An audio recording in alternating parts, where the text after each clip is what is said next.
স্বাধীনতা শব্দটি কিভাবে আমাদের হলো। একটি কবিতা লেখা হবে, তার জন্য অপেক্ষার উত্তেজনা নিয়ে লক্ষ লক্ষ উন্নত অধীর ব্যাকুল বিদ্রোহী শ্রোতা বসে আছে ভোর থেকে জনসমুদ্রের উদ্যান সৈকতে। কখন আসবে কবি? এই শিশু পার্ক সেদিন ছিল না, এই বৃক্ষে ফুলে শোভিত উদ্যান সেদিন ছিল না, এই তন্দ্রাচ্ছন্ন বিবর্ণ বিকেল সেদিন ছিল না। তাহলে কেমন ছিল সেদিনের সেই বিকেলবেলাটি? তাহলে কেমন ছিল শিশু পার্কে, বেঞ্চে, বৃক্ষে, ফুলের বাগানে ডেকে দেয়া এই ঢাকার হৃদয় মাঠখানি?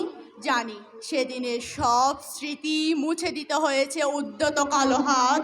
তাই দেখি কবিহীন এই বিমুখ প্রান্তরে আজ কবির বিরুদ্ধে কবি, বিকেলের বিরুদ্ধে বিকেল, মাঠের বিরুদ্ধে মাঠ, উদ্যানের বিরুদ্ধে উদ্যান, মার্চের বিরুদ্ধে মার্চ।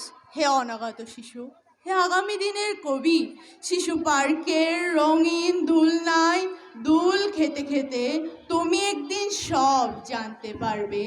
আমি তোমাদের কথা ভেবে লিখে রেখে যাচ্ছি সেই শ্রেষ্ঠ বিকেলের গল্প। একটি কবিতা পড়া হবে, তার জন্য কি ব্যাকুল প্রতীক্ষা মানুষের। কখন আসবে কবি, কখন আসবে কবি? শত বছরের শত সংগ্রাম শেষে রবীন্দ্রনাথের মতো দীপ্ত পায়ে হেঁটে অতঃপর কবি এসে জনতার মঞ্চে দাঁড়ালেন। তখন পলকে দারুণ ঝলকে তরিতে উঠিল জল, হৃদয়ে লাগিল দুলা, জনসমুদ্রে জাগিল জোয়ার, সকল দুয়ার খোলা। কে রুদে তাহার বজ্রকণ্ঠ বাণী, গণসূর্যের মঞ্চ কাঁপিয়ে কবি শোনালেন তার অমর কবিতা খানি। এবারের সংগ্রাম আমাদের মুক্তির সংগ্রাম, এবারের সংগ্রাম স্বাধীনতার সংগ্রাম। সেই থেকে স্বাধীনতা শব্দটি আমাদের। সালাম আলাইকুম।